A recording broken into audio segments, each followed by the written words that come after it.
Assalamu alaikum wa rahmatullahi wa barakatuh. Ahlan wa sahlan wa marhaban bikum. Welcome to another edition of the Sulaimaan Ravat Show. Beautiful Friday evening. Isn't the weather just lovely? Absolutely splendid. I'm talking especially here in the Gauteng region. It's like a warm summer's evening, although we are in spring. Last week this time it was somewhat chilly, wasn't it? I hope that was the last of the chilly and the cold weather. Maybe one more cold spell might just come our way before winter bids us farewell, well and good. But yeah, it's been a very, hectic week in South Africa, a very tense week, a very difficult week in many ways. There's so much to discuss. It's never boring, politically speaking, in South Africa. But this week, we've seen a number of really sensitive issues once again come to the fore, and a number of issues pertaining to different political parties. So there's a lot that we need to talk about when it comes to the political perspective in as far as South Africa is concerned. Let's get straight into it. We have on the line from Asrio with us via Zoom, the Executive Director, Mohammed Kaji, and the Head of Programs, Ibrahim Fakir. Mohammed and Ibrahim, Assalamu alaikum wa rahmatullahi wa barakatuh. Welcome to the program. Wa alaikum salam wa rahmatullah, Moulana. Jazakallah khairan for the invitation and for having us on this evening. Ibrahim, are you there as well? Assalamu alaikum, welcome. Wa alaikum salam wa rahmatullahi wa barakatuh, and shukran for having me, Moulana. Ibrahim, let's start with you, right? You've been quite vocal about the clicks issue. I want to start on a point that revolves around what Thuli Madonsela said. She used the description that it was unconscious bias. Others are saying, no, that's not good enough. You've got to call it out as blatant racism. Before we go into the whole reaction and the action of the EFF, what was this? Was it blatant racism? Was it unconscious bias? I interviewed Thuli Madonsela on my radio program earlier this week, and she said, well, it is racist, but racism has a spectrum. And she doesn't think it fits on the one end that is blatant racism. She feels it's more unconscious bias. Your thoughts? None of the above. That's the short answer. Okay. None of the above. And the reality is, I think people have not actually seen the full original advertisement and are going on the basis of what has been presented to them, which was, I think, cut out, distorted, manipulated, and so on. So effectively, what you had is public action mobilized on the basis of a falsehood, basically a lie, if I can call it that. And so here you are, people who are high and mighty, who are creating all kinds of moral equivalences about why people who look like me should not say anything, because it's not our business, number one. Number two, it affects black women. It was so bad, apparently, this advert was so bad that it was equivalent to the pencil test. You know, remember the pencil test where under apartheid, it was a regulatory instrument, an instrument of repression, of exclusion, of determining who could be included or excluded under certain categories of the Population Registration Act, and therefore who would benefit with certain privileges and so on. So people were engaged in such hyperbole that they were creating these false equivalences. They were making false comparisons, which was actually based on a bit of a lie. Now, if you look at the full advertisement, Moulana, there are 5 frames in the picture. The first has what they call damaged and broken hair, and there is an image of a black person or a black woman. There is then an image of what they call frizzy and frazzled or something of that sort, and it's also a picture of a black woman. There's then a picture of blonde hair, ostensibly that would mean a white woman, and it's called fine and flat. Now, anyone who knows that having fine and flat hair is not actually flattering. Fine in this instance doesn't mean good. It means straw-like, lifeless, limbless, listless, dank, and hanging there. So it's flat. That's why they call it flat hair, and fine because it is straw-like. It's fine in grain. So that's not necessarily positive, that's negative. Then they show something called normal hair, and it's reddish blondish in color. And then there's a 5th frame, which has what they call professional hair. And under this professional hair, there's one blonde hair, there is one brunette hair, and there's one African frizzy, curly, lustrous, and actually quite gorgeous hair. Now, I shouldn't be staring at these pictures, surely, in terms of the Sharia, but I had to look at it in order to determine whether there's something fundamentally racist here. So I looked again, I re-looked, and I was still wondering, why are people cross? Now, okay, even if they did get cross, was the way in which you enable, because for days on end, people go on about how racist this is. Now, if it's so racist, if it is so bad, it is even equivalent to the pencil test. And you decided in the 1950s and 1960s, 1970s and 80s even, that under this kind of racist equivalence, the only form of resistance and protest would be direct action. So then, if the EFF engages in direct action, you've called it so bad, why are you getting cross? You must accept that the EFF are doing the right thing because you said this thing is so bad, it is equivalent to the pencil test, it is so oppressive, it demeans us, our dignity has been taken away. So if you accept that that is what this is, then you can't have it both ways. Either it is fundamentally racist and problematic, and therefore the EFF's action is legitimate, or it is not racist in the first place. Now, some people say, oh no, there's grades of difference in between. There's ways where it is racist, but it's not that racist. So you could do it in constructive ways. So they say, no, there was other ways, use constitutional mechanisms, go to appeal, maybe lay a complaint at the Advertising Standards Authority, maybe ask clicks, have a polite discussion with them. But everyone agrees the only way to deal with blatant racism, which demeans your dignity, is to deal with it head on. So then the EFF did the right thing. You can't say that because it was only mildly racist, they shouldn't have been like this. They believe, no, it's fundamentally racist. So here, it's fundamentally racist. This is how you must behave. So people enabled it, they facilitated it, they allowed it, they encouraged it by calling something which was not racist, racist. Second point, Moulana, is how unconfident or insecure must you be to think that your dignity is demeaned by a picture, by an advertisement? So I had fundamental problems with the way in which this has been projected. And you know why? Because it led to the kind of violence, destabilization, and destruction. And the problem in democracies which require a degree of stability for redistribution, for rehabilitation, is that you must curb violence through institutions. Institutions don't encourage violence. Here, you have both the institutions encouraging violence and societal voices encouraging this kind of violence. So you can't have it both ways, unfortunately. Mohammed, your take? I mean, the EFF were in the forefront of the reaction or action, however you want to label it. What are your thoughts on how it unfolded, Mohammed? Look, Moulana, the first point to make is that race is an issue in our society. It's a hot button issue, and the issue of race hasn't been resolved, and racism in particular hasn't been resolved in South African society in general. So it's a very sensitive issue, and it's an issue that the EFF has very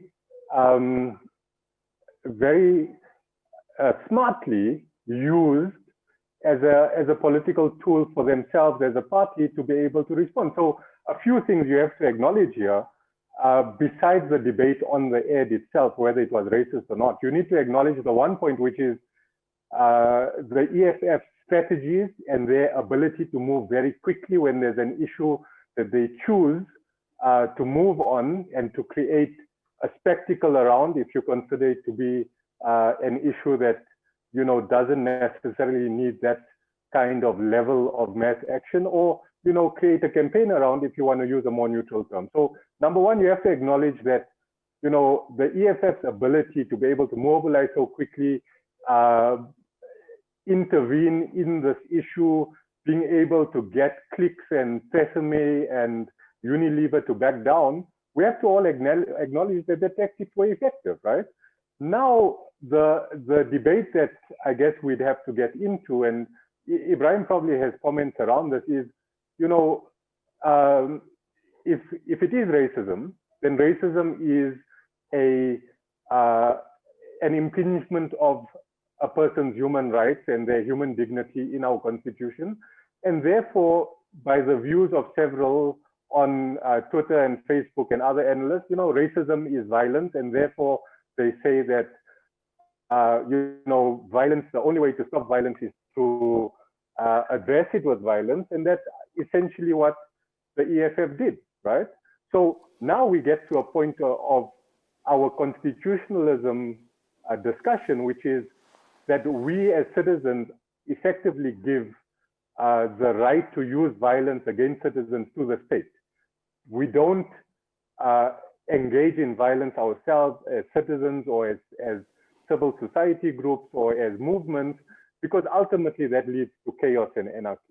And if we as a citizenry are then going to acknowledge and start giving specific groups the ability to use violence as a tool, specifically when it comes to social campaigns and so on, then you don't necessarily have a rule of law anymore. You basically have a kind of situation where the groups who are able to mobilize and are powerful are able to then bring whoever they deem to be on the wrong side of an issue to bear, which, you know, as some pundits have called it, is, you know, a shakedown, or it's, you know, the other terms, it's like gangsterism, et cetera, and that's something that's very sensitive that we should look at in this issue. Are we, in effect, when it comes to racism, giving the EFF and other groups who are going to act against racism the ability to use violence against it, and where does it end when it comes to other issues? So,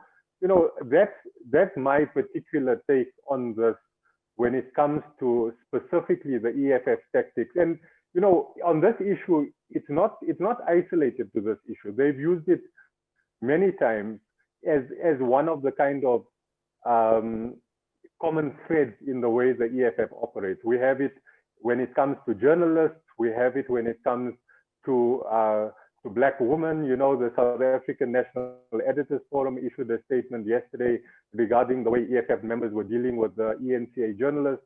So, you know, this thread of the EFF escalating to a kind of a violent confrontation is in their DNA as a party. And I think that's dangerous overall for our kind of, you know, democratic project that's still only in its infancy.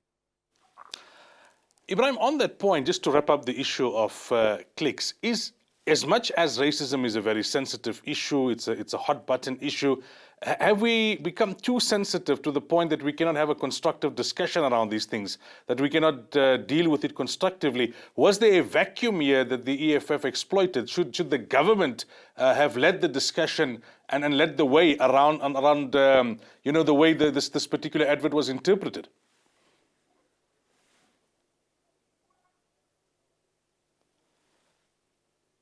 Ibrahim, are you there? All right, I think we've lost Ibrahim. Let's take a break. When we come back, we continue the discussion, inshallah. We're going to go on to other political issues. Hopefully in that break, we can get Ibrahim back on the line.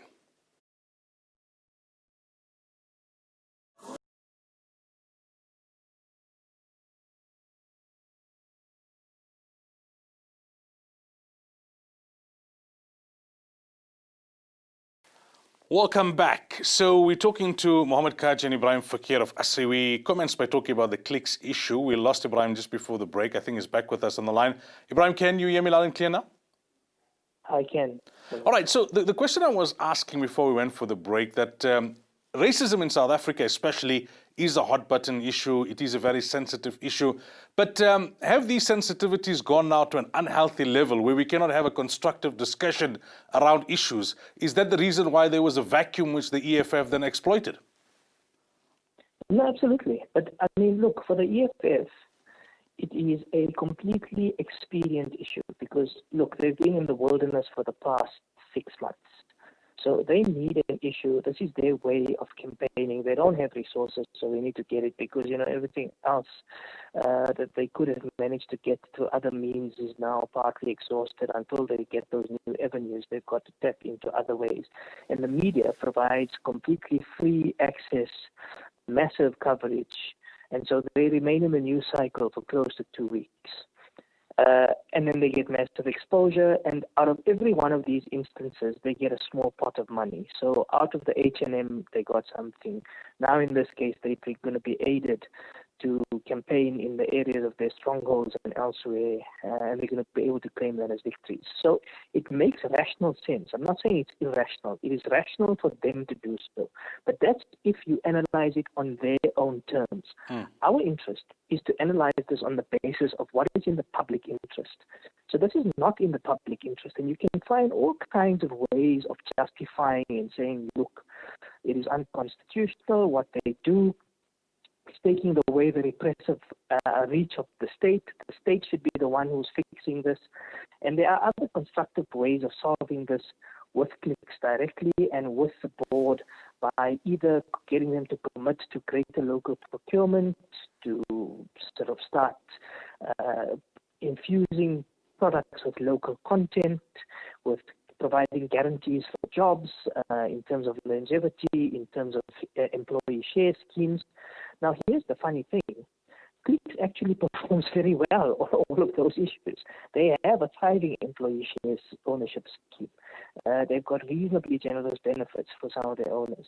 Transformation at the level of board is apparently reasonably good. The company that was used to do this advert and its placement is a black company, at least the placing company was. So they're doing very well on those transformation initiatives. What was left? Well, this was the only way.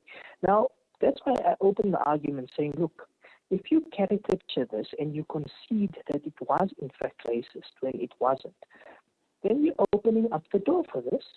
So, yes, it's true we have difficulty having conversations about race. People get emotive. They can't extricate the issues. They can't separate the issues. Everything gets lumped into things. You get hyperbole. Like I said, hyperbole, like, comparing it to things like the pencil test and the meaning of dignity and so on. So you will get that hyperbole because we can't manage these conversations as a society. It just becomes too emotive. You add into that the rhetoric and the flourish of the EFF, and knowing that they're going to do this, knowing the expediency with which they're going to use this is rife. You add to it by not standing up and saying, look, let's have a factual, honest discussion about the source of people's disagreement. Now, we can accept that hair has been used to demean black women. It has been used as an instrument of oppression. It has also been used as an instrument of caricature, that is creating images or representation of blacks in demeaning ways on the basis of their hair texture. All of that is true, and we can accept it. We can even critique it. We can even fight against it if in the first instance a slur was in fact made. The point I'm making is that that slur was not made, and so there is no basis for that kind of action. No matter how much you accept and support the fact that black women have been demeaned, there have been undignified ways in which blacks have been portrayed, including all blacks, in the beauty and the aesthetic realm, in advertising and so on. It's true that also black women have been oppressed in the way in which regulatory instruments have been used in schools and elsewhere to say your hair must be worn in certain ways. All of that is true. But was that present in this advertisement? And my answer is no. If you say it was, then unfortunately you got to have the other conversations about how you deal with it. And clearly, because everyone says, look, ways of dealing with things through the law, through the institutions, have not worked. It did not work when came to Nkandla, unless you forced the matter and eventually took it to the Constitutional Court. It didn't work on the issue of the vertical of landing of the Air Force Base until there was mass action. Zuma could not be dealt with unless there was massive protest on the street, and then eventually the ANC woke up after 7 or 8 years, and then they went through processes internally. So unless there is this kind of pressure, nothing happens. So that's also a legitimate argument. If you concede that this is what this is racist, it's bad, it's demeaning, then you must accept that this is the only way to deal with it. Hence, my argument is that let us be honest, have a public debate on the basis of truth. The truth is that this advert did not actually portray anyone in any demeaning light. It described what it says was bad hair, whether black or white. It says, here's a product we are selling. If this is the problem, this is the diagnosis, here's the product to fix it. That's what all advertising does. Now, if you construe that as racist, then I'm afraid it's a basic failure of literacy. Mohammed, just to move on quickly, I want to get Ibrahim's perspective also on this issue before he takes leave. The issue of race also then kind of flows into the whole DA policy conference, right? Because when it comes to the DA's policy, the issue of race was central to the very contested internal debate. Yeah, and the position they took was to not see race altogether, right? So the view they're taking is, well, with classic liberalism, and the party needs to go back to its roots, and so the policy positions and the platform of the party needs to consider race to be an issue that's effectively not there. But we all know that race is a particular issue in our society, as we've been discussing. And then, it goes deeper into the conversation around where the DA is heading and what kind of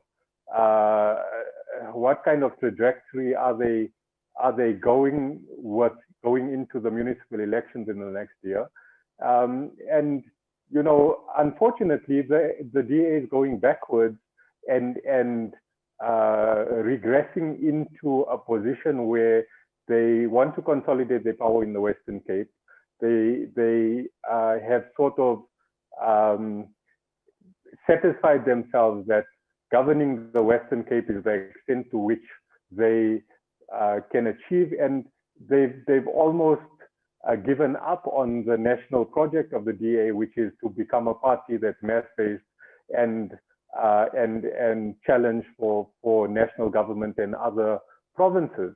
And part of this reason is that the DA opening up and expanding its membership and so on means that the traditional power base of the Democratic Alliance would have to shift to a membership that will be majority black, majority most likely social democrat, maybe with some liberalism involved, but unlikely to be, true and classical liberalism as the let's call them the core strategists within the DA would like it to be.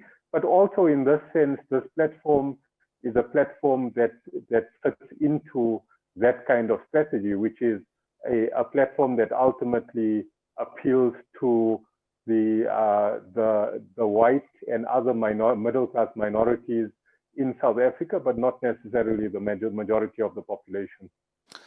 Before you go, Ibrahim, your thoughts on the DA. Is it a party that is slowly dying? Is Helen Zille central to the problem, Ibrahim?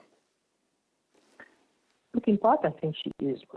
We've spoken fairly extensively about the DA, whether on Radio Islam or on this platform. And we can accept that the DA is still at 6s and 7s. They're trying to work out who they are and where they fit in. I think this debate is slightly misplaced in the DA, on its own terms, but also, I think, to be fair to them, the nature of what they are saying has been caricatured by the media and by the public and by commentators. So often what people suggest the DA is saying is not in fact what they mean and not in fact what they're saying. Now, that's not the same as saying the DA doesn't have problems, and the DA doesn't have irresolvable problems in the way in which decided on this policy. So let's take it from the start. What are they saying? They're saying two things. They're not saying that race does not matter. That's not what they say. And by saying we want to be non-racial, they're not saying we're not going to see color. What they're saying is that, okay, there will be races. We can accept that there are different colors. We can accept also the question of inherited racial disadvantage from the past. And they color it by saying, well, it's been exacerbated by bad governments, by the ANC, by corruption, and so on. Right. So that's the first premise. The second premise is they say that we say we can see race and we accept that the races exist doesn't mean that we want to use the race or people's identity as a instrument by which goods and services will be delivered preferentially, which means doing away with things like affirmative action, affirmative procurement, PEE, any kind of race-based approach. So what they're saying is that use disadvantage as the marker for whether you can access certain benefits and so on. Now, I think this is where they start to run into problems. I think it's very hard to say that you can simply use disadvantage, because disadvantage or advantage can be hidden in many different ways. And you can't address an inherited historical problems by wishing it away. So that's the first set of problems. The second set of problems is it's impossible, if you adopt the DA's approach, to measure how changes, successes, and progress is happening. So you can't say that there were X number of black people who were in poverty and who have now moved on from this band into this income group and so on. So it's impossible to tell measures of progress or regress, whether you're doing well or badly. The third problem is that when you say we're not going to use race as a proxy for public policy, then what you're saying is that we can accept that everything is equal. You're saying that by the back door, and that's also untrue. So those are the three problems. Say, or for people to turn around and say, the DA is now being, not just opportunists, because we know they are opportunists. They are being disingenuous by talking about wishing race away. They're not saying they want to wish race away. What they're saying is they don't want to use it as the marker by which the distribution of goods and services should happen. And there is some merit to that argument, because in the early 90s, one of the debates that was happening in South Africa is whether to reduce inequality. You use inequality-reducing measures, so you target the reduction of inequality, or whether you reduce inequality and poverty simultaneously by focusing on absolute poverty. So some people argued that you take the approach of saying, let's not look at race, let's just look at what measures will reduce inequality irrespective of race. So if you are a person in a certain economic income category, or you don't have a certain amount of assets, whether you are white or black, you should get indigence grants, you should get other grants, you should be able to get preferential access to jobs, you should be able to get preferential access to all number of things. You should be qualifying for free education and so on. So race was not the proxy. The proxy was income. Now, you can hide income, you can hide assets, you can do all of those things and still continue to benefit. But it is a reasonable measure, provided you have a strong state who can pick out whether those people are actually evading and hiding their resources so that they doubly benefit, or whether they're genuinely in need. So that's the conundrum. Now, if it is a good, and I think that is a mode of operation where if you want to disincentivize things like price fixing, escalation in procurements, tender rigging, and so on. This is one way of getting around that and also addressing the inequality and poverty problem simultaneously. The problem, though, is you need extremely high state capacity, which we don't have. Yeah. Ibrahim, shukran so much for your time. We really do appreciate it. Shukran. Assalamu alaikum. Assalamu rahmatullah. We'll take a break. When we come back, we continue the conversation with Mohammed Kaji.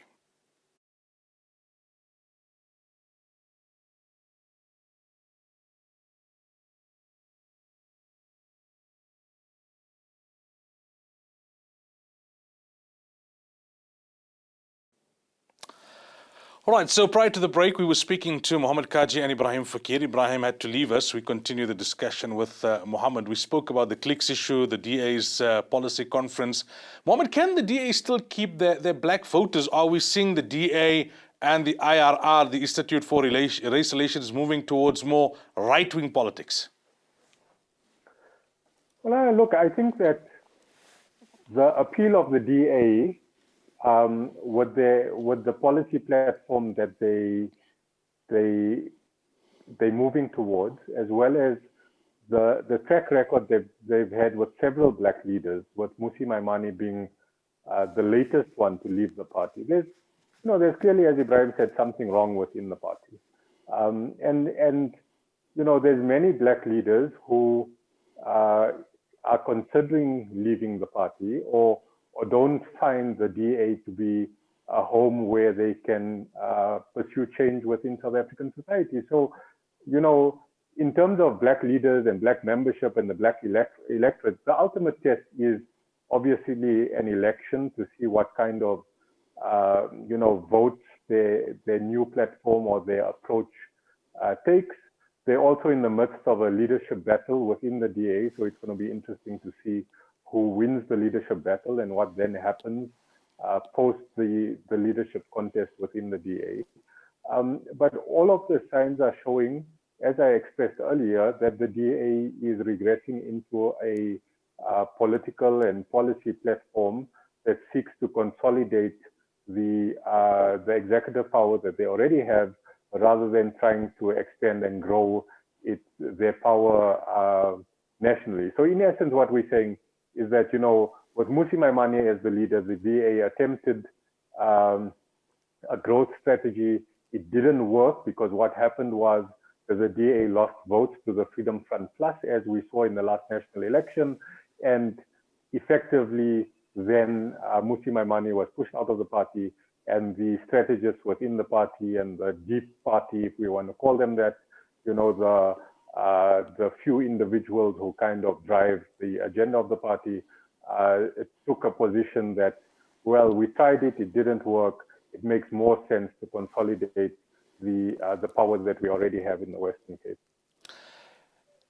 Moving on to an issue that affects all of us, and that is the economy. This headline of a 51% shrinking of GDP. Is it as alarming as it seems? I mean, can something be done? Does Ramaphosa have the support or even the will to fix the economy? Well, look, it's a 51% annualized number. So it is alarming in terms of just the sheer number to say that in a quarter your GDP dropped by 51%. But it's not in isolation. It happened due to the COVID pandemic, and those numbers are, obviously it's one of the worst in the world, but comparable to other countries around the world. Other countries also saw double-digit reductions in their GDP for the second quarter and for the first quarter. So, the big number that everyone is looking at is the national kind of annual GDP number, which, the Reserve Bank and Treasury is saying will come in at between 7 and 8% decline in the economy. But ultimately, even that is a bad number within the context of our South African debt to GDP, the amount, the projections that our debt to GDP will get as high as 80 or 90% to GDP within like a year or 2 years.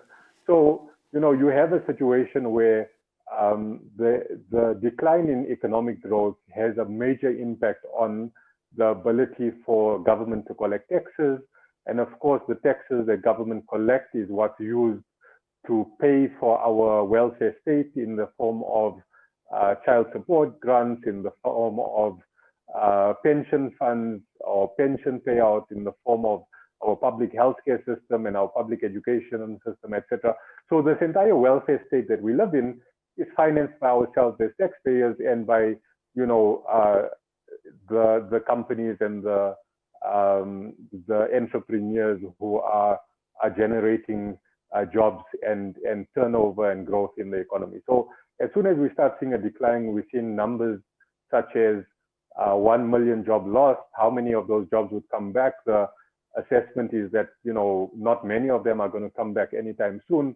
So now you have another 1 million people who are unemployed in a situation where our unemployment numbers are sitting, in terms of the extended definition, close to 50%. So 1 in 2 people who have the capacity to work are unable to find work. So, then the question becomes, is it fixable? Is government able to fix it? And this goes down to that discussion or the theme that's come out multiple times, which is the willingness of the state to shift policy, which also means the willingness of the ANC or the ability for Ramaphosa to push policy shifts from the ANC amongst the allies that he has, including the unions and COSATU, who are part of his constituency and his power base, which then has to translate into government and the ability for him to shift policy within government and to, drive an agenda or a policy agenda or a reform platform that then generates the growth that we need. And that's where the big debate lies, like whether, due to the power base that Cyril has, which includes the unions, is he then able to make the policy shifts that need to be made in government, which would include, privatizing some of the state-owned enterprises that have been weighing on the fiscus, the consolidation of Eskom and the ability to streamline Eskom and to make Eskom profitable again and to be able to generate electricity to feed into the various economic sectors. So, all of that and the ability to generate economic growth quickly needs money, which we don't have as a country anymore because of our debt to GDP levels, which means it would have to be financed either through international debt or through local debt or through foreign investment. And on the other side, the policy reform platform that government needs to drive, which in theory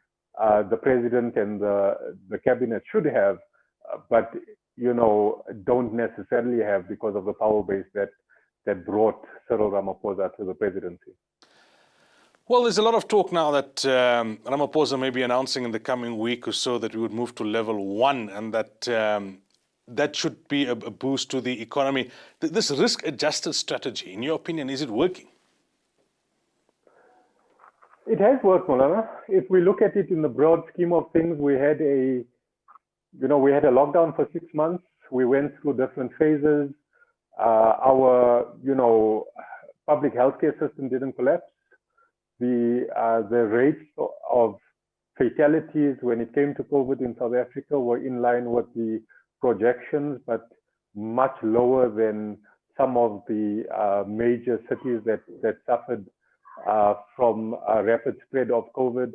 The major impact obviously been economic. So it has worked on the whole, and I think that many of us are appreciative and thankful overall in terms of the way that government handled the pandemic. There obviously were issues within it, which we've unpacked over the last 6 months as we've been discussing the pandemic and the way that government dealt with it. But on the whole, I think we all agree that it was handled reasonably well. Obviously, the corruption related to COVID is an issue that's been taken up by civil society groups and needs to be addressed. So, yes, we are going to level 1 very soon, probably in the next few weeks. I think that international travel will also open up in October in time for the summer tourist season. And if we're really honest with ourselves, I think that the economy needs the tourism revenue because that's a kind of instant job creator and foreign income earner for the South African economy. It's one of the easiest sectors to grow and one of the easiest sectors to generate jobs in. So the ability for us to manage COVID well in this economy, maintain the infection rates at a very low level that allows for international travel and international tourism will obviously be very beneficial to this economy as one of the sectors that can stimulate economic growth. How would you assess, the implications going forward now? I mean, they're saying that there's no vaccine in sight, social distancing, masks, sanitizing. It's here. It's the new normal. That's what Zarim Kize, the health minister, told me when I interviewed him earlier this week. And there could be a second wave, if not this year, next year, if not early next year, winter next year. So, how does South Africa plan for this? Look, I think social distancing and masks are here to stay, at least for the next 12 months, probably. So that is the new normal. Work from home for those who can, companies taking extra precautions with the sanitizers, public schools, public hospitals, universities are still closed. So, at some point, universities would have to reopen and move from online learning into face-to-face learning. So there's going to be a transitional period where there's a period of uncertainty in terms of watching the statistics and watching the numbers and seeing how they progress through the summer months. We can look at Europe and what's happened in Europe from their winter, which is January, February, when they had their peaks through the summer period, and now the numbers growing again. So we can probably correctly say that the summer months will see lower levels of infection rates and suppressed infection rates. But there is a strong likelihood that when the colder weather starts coming back in autumn and in winter, that we could be subjected to a second wave. And I think that's important for us to still stay vigilant. It's not a case of saying, well, the numbers are low, the numbers are declining, et cetera, et cetera. So, we can all consider that this pandemic is over. The pandemic isn't over. We're in a period where, the infection rates are low and things are kind of opening up, and, the level 1 allows more economic activity and so on. But mask, social distancing, all those measures that assist with preventing the rapid spread of the virus is important to maintain and is here to stay.